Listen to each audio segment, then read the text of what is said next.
Ronaldo News Now. The sad story of Jadon Sancho's time at Manchester United, refused to apologize to Erik ten Hag, kept out of the starting lineup, and ignored by Cristiano Ronaldo.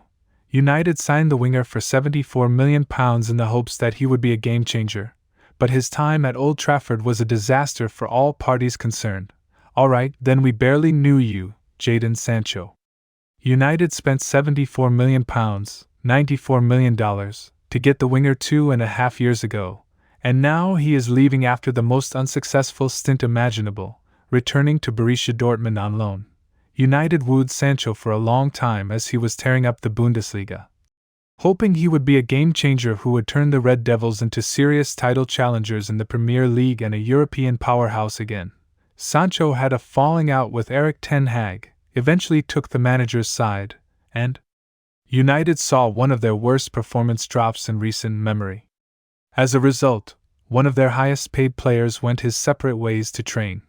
Protracted and costly affair. As we reflect on Sancho's tragic tenure with United, it's easy to say that the relationship was bound to fail.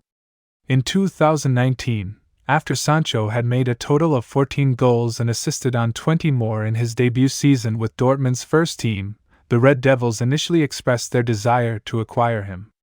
But they were unwilling to pay Dortmund's asking price and instead spent £15,000, $19,000, for Swansea's Daniel James. In contrast to James's inconsistent first season at Old Trafford, Sancho continued to improve and finished 2020-21 with 19 goals and 19 assists.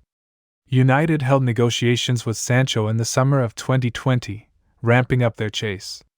However, due to budget constraints caused by the coronavirus pandemic, they declined to pay Dortmund's asking price of over £100 million, $127 million.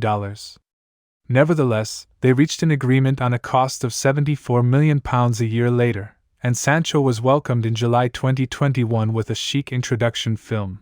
Ole Gunnar Solskjaer, United's manager at the time, had pleaded for Sancho's signing for 2 years, claiming that the club's abundance of wingers made him the ideal forward for United. Everything they had worked for in acquiring Sancho to the club was utterly destroyed by what transpired thereafter. United were well positioned to improve upon their second-place finish from the previous year after acquiring Sancho and Raphael Varane. United re-signed Ballon d'Or winner Cristiano Ronaldo, 12 years after he left the club for Real Madrid, completely overshadowing the announcements of the two new signings. Ronaldo's return was a financial windfall for United, but it threw the team's equilibrium for a loop, and Sancho was among the key victims. The England international had been offered the number 7 shirt a year ago when he initially spoke to United, but that was denied to him. Ronaldo was eager to wear the number 7 jersey for United, just like the magnificent Sevens George Best, Eric Cantona, David Beckham, and himself. He had worn the same number on Dortmund.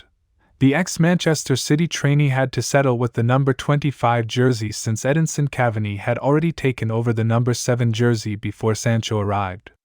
Just weeks after Ronaldo's arrival, Cavani was ready to trade his squad number for the guy nicknamed CR7.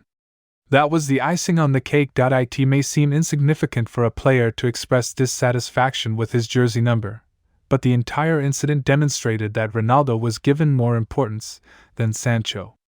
On the field, it was exactly the same.